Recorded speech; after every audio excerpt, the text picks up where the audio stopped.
Ассаламу алейкум, урматтуу достор. Бүгүн 25 ноябрь 2019 жыл. Гиляс багындабыз. Бүгүн күн ачылды. Бүгүн бакка келдим.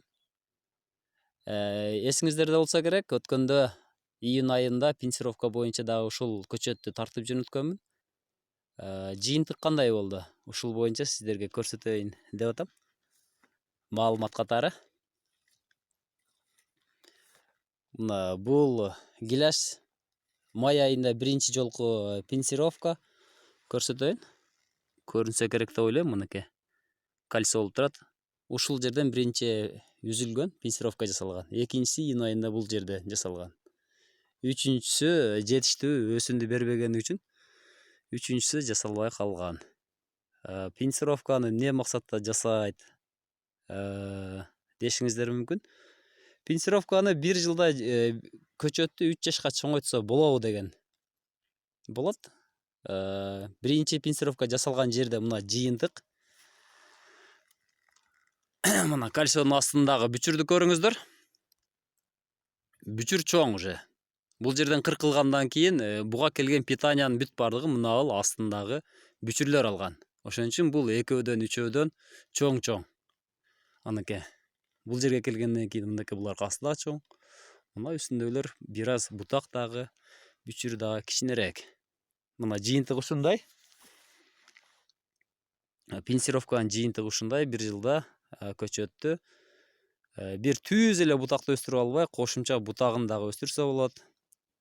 Даракты бышырып алса болот бутагын. Дарак качан гана бутагы бышканда, анан мөмө бере баштайт. Мынакей жыйынтыкты көрдүңүздөр. Кошумча KGB боюнча айта кетейин. Бул көчөттү KGB системасына салгыбыз келип турат. Подвойду айта турган болсок, кадимки эле кара гиляс. Орусчасы вишня. Үстүндөгү первый реваншир.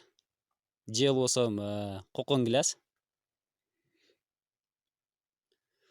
Бул көчөт 2018 жылы эгилген. 2018 жылы 50 сантиметр бийиктикте коюлуп, кыркылып эгилген. Андан кийин өскөн бутагы бир эле узун бутак болгондагы астындагы экөө кичке болгон. Баарын бирдей кылып туруп, мына 60 сантиметр коюп туруп кыркып таштаганбыз. Кыркып койгонбуз. Андан экинчи жылы мынакей 7 бутак пайда болуп турат. Бизге керектүүсү азыр 20, 15, 16, 20, 15тен жогору болуш керек.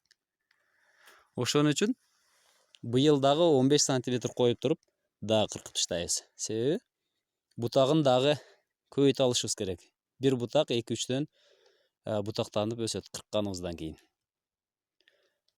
KGB бул King Green Bush америкалык окумуштуунун чыгарган усулу.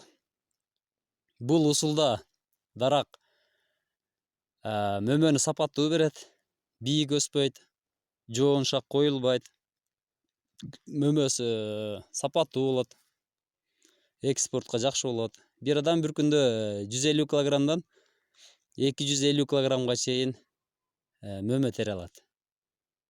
Бул адамдын дагы азыраак жумуш күчүн талап кылат. Ушул гилясты ушул система менен өстүрөйүн деп атабыз. Кандай жыйынтык берет буюрса дагы алдыда көрсөтөм. Ишиңиздерге ийгилик.